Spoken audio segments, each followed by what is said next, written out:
According to the number of days in which you spied out the land, 40 days, a year for each day, you shall bear your iniquity 40 years, and you shall know my displeasure.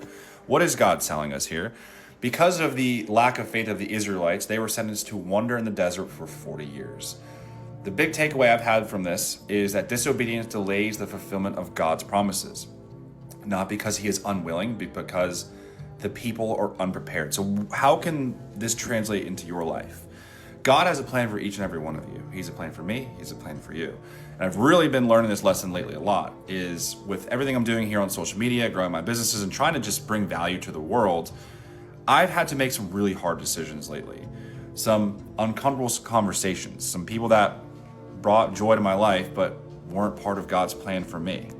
People have a misconception that following Christ or being a disciple of Christ is easy. It's actually extremely difficult because it requires an immense amount of discipline.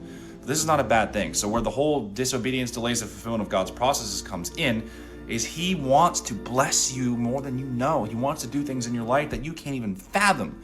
But because you are not following his word, you're not fulfilling your purpose that he has set out for you, he's not going to give that to you because you're not the kind of person who's ready for that. I know with me, I still make mistakes. I'm like, man, I've got to fix that. I've got to work on that because if I don't, I know that I'm not going to be the kind of man who can handle the promises that I foresee in my future. And I'm doing that every day. I'm working on that. I'm becoming closer and closer and following Christ as much as I can. And some days I do better than others, and that's just how it goes. But the big takeaway here is he has a plan for you.